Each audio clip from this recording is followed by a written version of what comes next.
Good morning. I'm just doing a sound check. Can everybody hear me? Yep. Perfect.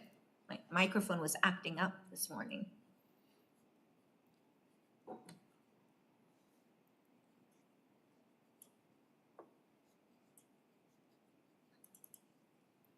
Okay, it's 9:30. Let's call the Council School Board Liaison Committee to order. It's Wednesday, November 6th at 9:30 a.m. Motion to adopt the agenda. Any additions or deletions? Okay, I will be, in the future items, I will be adding one item to that. It's preventure, so we'll talk about that a little bit and add that. So if we can accept that. Motion on the minutes, or sorry, motion on the agenda. Moved, seconded, thank you. Motion on the minutes from the last meeting, September 11th.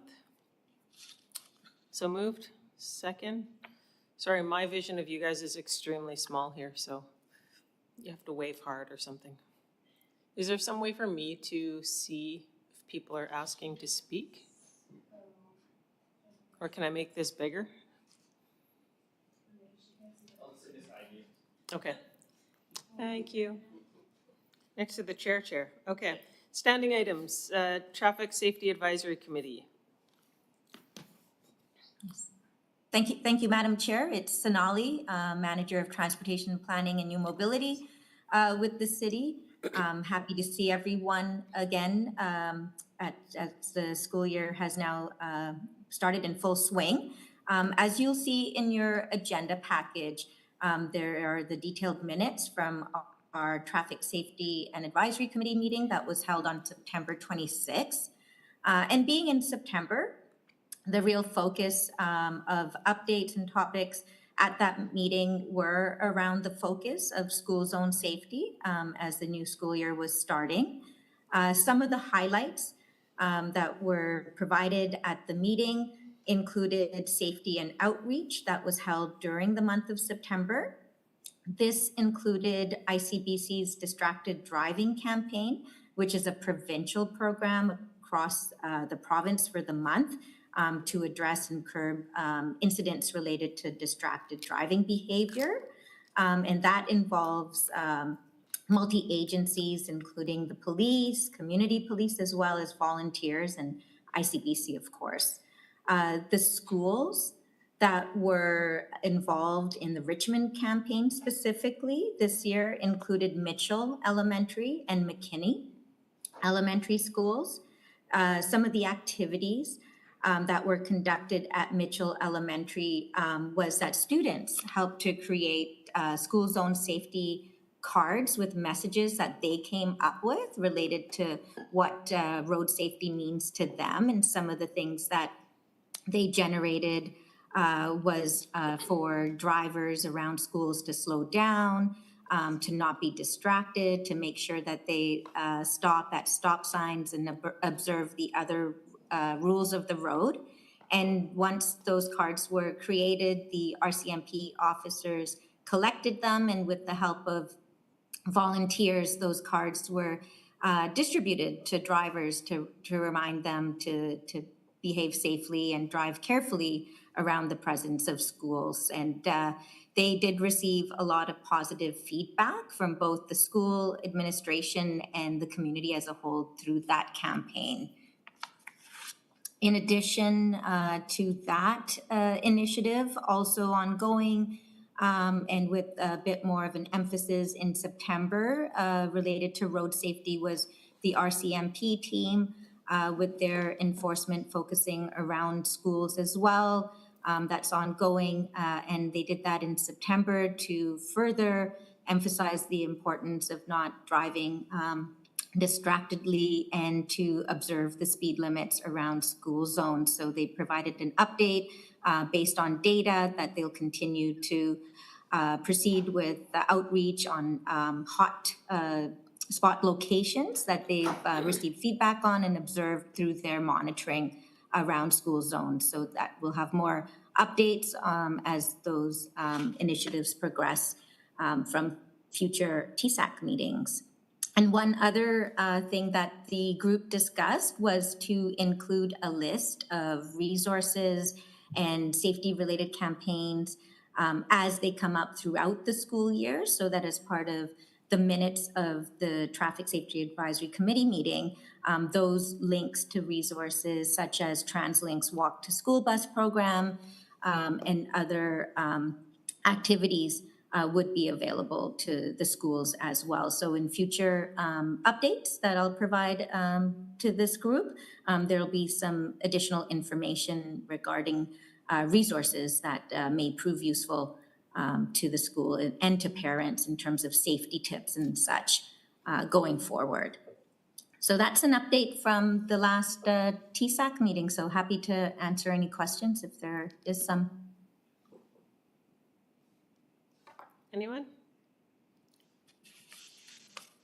Okay, and then just around traffic safety, I'd like to just make a couple comments. I believe our 5 in Canby project, I don't know when it's going to be completed, but I know it is improving that whole intersection for Mitchell Elementary and then for the other schools that are nearby, that it will support road safety for the pedestrians, bikers, and people in cars.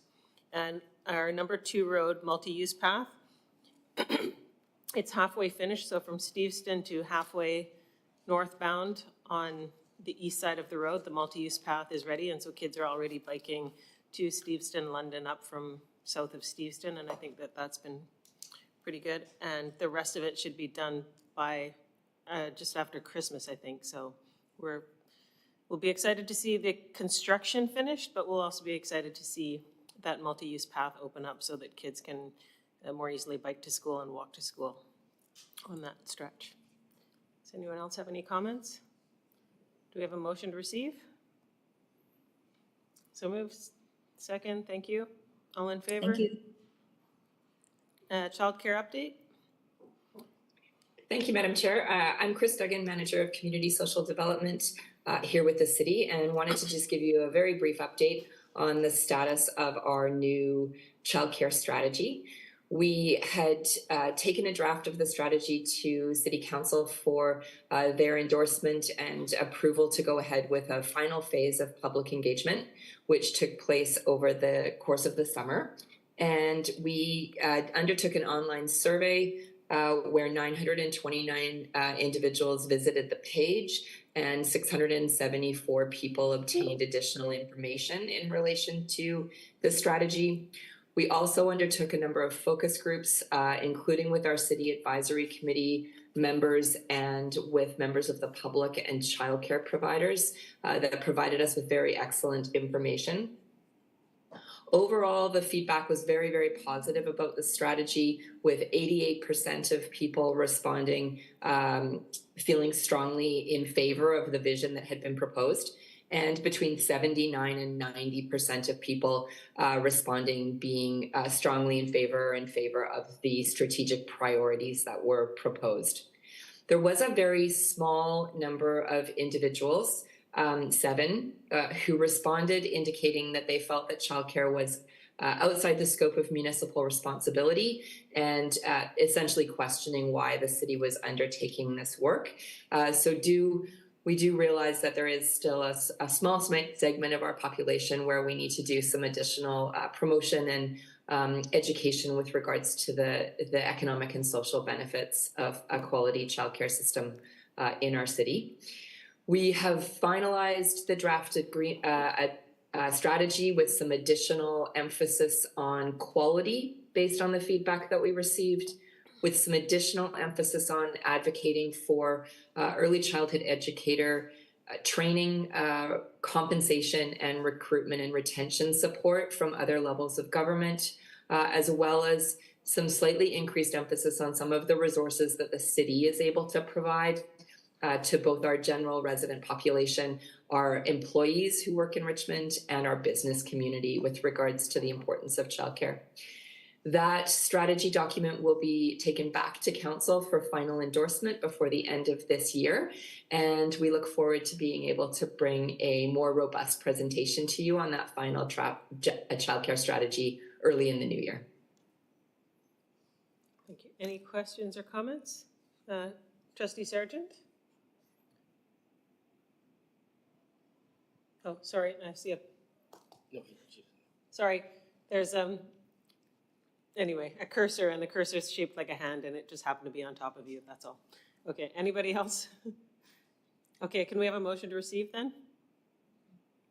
Okay, so move second, all in favor? Thank you. Joint City and District Program Committee, Mr. Miller. Yes, thank you, Madam Chair, and good morning to everyone. I'm Keith Miller, the Director of Recreation and Sports Services with the city.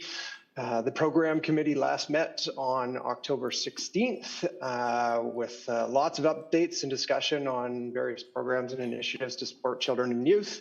The minutes from that meeting are forthcoming, and they will be included with the next agenda package. One highlight that I wanted to mention is that this year's grade 5 active pass program has now launched. Information has been sent to the schools and promotional materials directly to children and through the school district's communication channels. The pass provides grade 5 students with free access to public swimming, public skating, pitch and putt, and various drop-in programs at Richmond Community Centers all throughout the school year. It's a fantastic way for kids to get active and connect socially outside of the schools, and it's free. Last year's pass saw excellent participation. Over 900 kids activated their pass with over 4,300 visits, which was up about 25% from the previous year. So we're looking to build upon that success and continue on with this year's program. Our next meeting is scheduled for January 16th in the new year. And Rav, if there's anything further you wanted to add, I'd turn it over to you. No, that's great. Thank you very much, Keith. Okay. Happy to answer any questions. Any questions, comments? Okay, well, thank you for that. And ironically, my child was in 5th grade last year, and we forgot to activate his pass. Just paid for swimming. Okay, can we have a motion to receive? So move, second. All in favor? Thank you. Next item is future agenda items. So I wanted to talk about the Preventure program. I'm not sure if you are familiar with this. It's the Preventive Mental Health Program for Teens. So where this came out of was City Council pays for the DARE program to help support our kids to stay away from drugs and to make good choices. And City Council pays for this program that is delivered by the RCMP in the schools. And we met with Minister Whiteside at UBCM, and we said, you know, what other programs are there available? What are there programs for students in high school ages? And they said, yes, as a matter of fact, one that is supported by the province is called Preventure. And so I've asked that a copy of the information be sent out so that you can have a look at it and better understand it, and then we can maybe discuss it more at a future meeting to talk about what the interest is, opportunities are for either using this program or something different. But I know City Council is keen to support something that supports the mental health of students and drug prevention. It's been mentioned over and over by City Council. It's come up at our community safety discussions, and we're very keen to support a program like this. So we'll send the information over to you. You guys can have a look at it and think about it, and then we can discuss it further at the next meeting if that works for everybody. Does anyone have any comments, questions?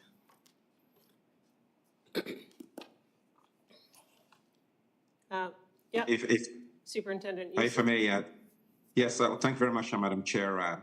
So thanks again for forwarding that information. I will certainly be interested in taking a look at it to see how it aligns with the work currently underway in our curriculum to support proactive measures. So thank you very much. Okay, thank you. And, you know, I understand you probably have some programs going. Trustee Larson mentioned something at a recent event with Pathways that you guys are already doing. So I wasn't sure, you know, if you're already doing something. What we had been hearing from the council side of things is that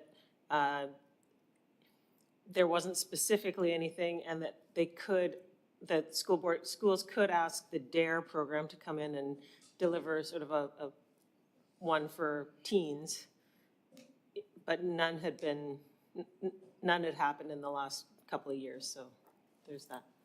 Okay. Superintendent, did you have more to say on this, or?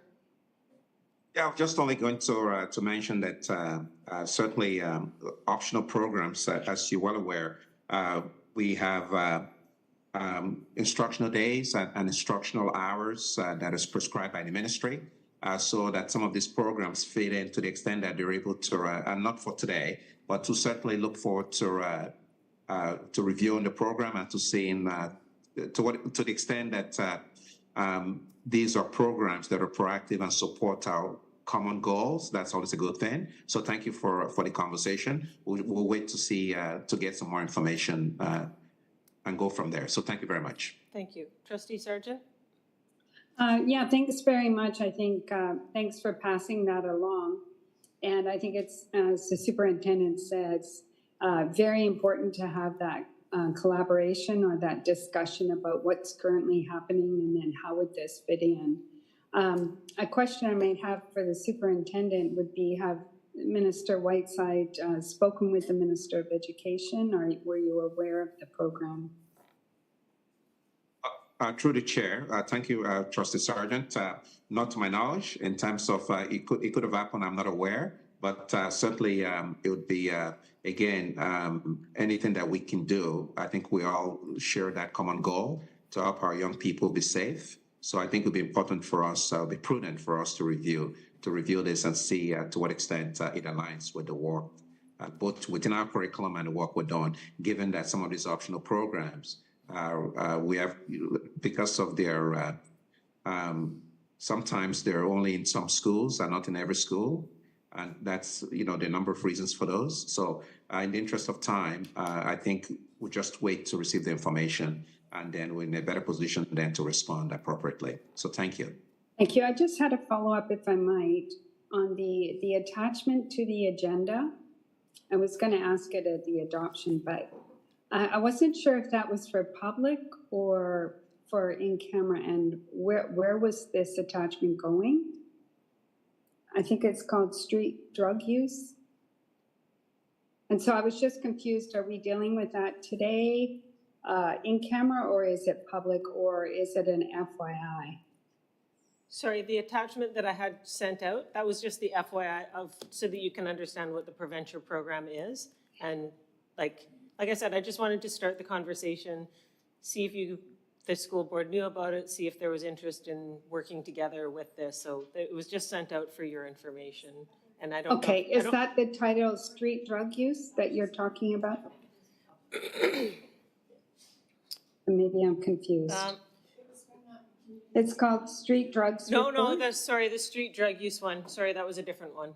That was sent over from Community Safety. Community Safety thought that the school board So are we dealing with that today, or what was it?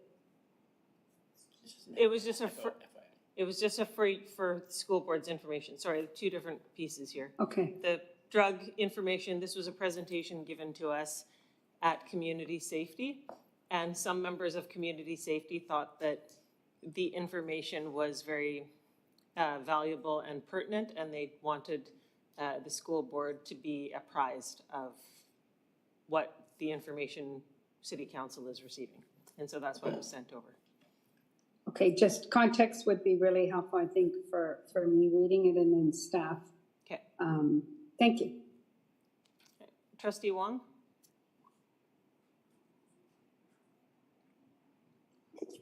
Thank you, Chairperson. So my question is that for the school districts is that their program is before is for all the grade 5 students, and the city is put on their program is for the RCMP is a continuum prevention in the community. So actually, it's before every student, grade 5 student have a priority to have this their program. Yes. Why I would like to know, we're really confused that is that when is their program be an optional program in the school district. And one is that the program is really supported by the parents. So do you have any consultation with the parent that how they like the program run in the school district? And before we don't have any information that impact the instruction time. One now is that if we put their program, is there any impact for the instruction time in the district? If I may respond through the chair to Trustee Wong, just a brief information, and I know that we've shared information with trustees in the past around the DEAR program being an optional program, and that it's in some of our schools, not in every school. So to the extent that the program could be incorporated within the instructional day and within the curriculum expectations, that is certainly something that we do. What I can share is that this program, as you know, is not a mandatory program, and I think we've shared that information with trustees in the past. So it's an optional program, and that in itself, we're one of the only a handful of districts actually in the that offer it in some of our schools. So again, just in the interest of time, I think what would be perhaps desirable is for staff to have that conversation again, if there's a desire to do so with the board, to have that conversation. And I don't know whether it might be something that our board chair, as part of agenda planning, might want to consider. But so for today, I would just mention in response to your question, Trustee Wong, that again, it's really an optional program, and we have to make sure that that we're able to, in those places where it's offered, that we work with our partners, in this case the RCMP, and also looking at their ability to support this in our schools, because we don't run this program on our own. We have to have the support. We have to have that partnership. And I know there is some conversations around what that looks like. So I'll just pause there and say that we're certainly happy to provide additional information at a future meeting if there's a wish. Not only our board committee meeting, but certainly this meeting as well with the city. Mm-hmm. And the city's role in it is that we fund it because we believe in it, so that you can make it available to the students. And we have, again, just we have a number of these partnerships, as the city might be aware, in our schools. And I think, again, what would be very helpful is for us to maybe take this offline and review the offerings and have staff, senior staff, provide a report. We've had these conversations, an update to our board in terms of where these programs are offered and some of the opportunities and some of the perhaps some of the challenges in terms of again, schools making that determination. Because it's not a mandatory program, the expectation isn't that every school shall, and so we have to work with our partner groups, and the city is well aware of this as well in terms of the way these things work.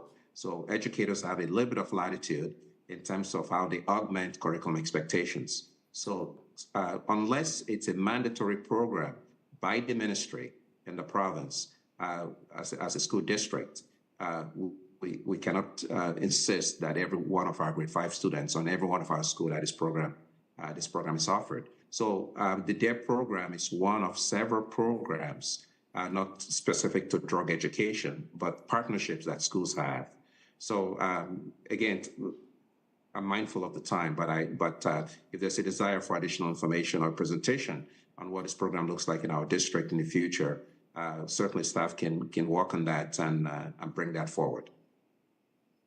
I really hope that the school district, the board, is consider how important the drugs prevention program is for all the students know about. Is that we know that is for grade 5.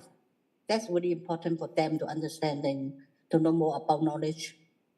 So how important. So before we know that every year, every grade 5 student have opportunity to learn this program, and how you know how much how many parents that really support this, they really concerned about just like as a especially in Richmond, the parents really support and really eager that their students have opportunity to learn about this just prevention program. Thank you. Trustee Larson? Thank you. I just want to quickly sort of summarize my understanding of what's happening, and I think it's really important, as what you mentioned is mental health is the sort of the umbrella, and drug prevention and so on is a huge aspect of that. And as our superintendent stated, there are many programs, DARE being one. And with the curriculum, I think it would be a really good idea, as our superintendent mentioned, that we can put our heads together and dive in a little deeper to find out exactly what is there, so that we can educate people, parents and the kids, obviously at the same time, to get down deep into this worrisome topic. So thank you. Yeah, thank you, Trustee Larson. Yes. City Council has a strong commitment to the 4 pillars, one of the pillars being around drug use. One of the pillars is drug prevention, and we know that, you know, we're putting our money where our mouth is and supporting the DARE program.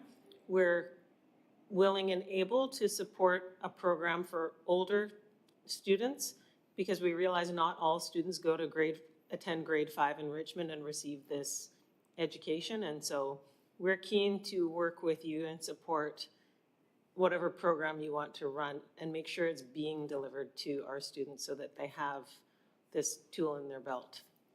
So, thank you. Okay, so a motion to receive this, and we'll put it on a future agenda item potentially. After you guys have decided if you want to move forward with it, you can put it back on the agenda. How's that? Okay, so motion to receive. So next item is proposed 2025 meeting dates. We'll just put those out unless anyone's got a problem with them right now, but we still have to wait and see if other things pop up, but we'll assume January 29th. Everyone's okay with that for now. Okay. Any questions, problems? Okay. Motion on that? So moved, second, all in favor? Thank you. And any business or new business? So our next meeting date is January 29th, 9:30, and the school board will be hosting it, so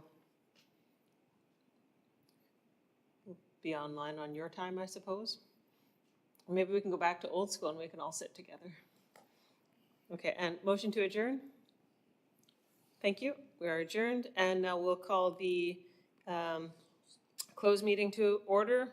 So anyone that doesn't belong here, can you please recording in extricate progress. yourself from the meeting?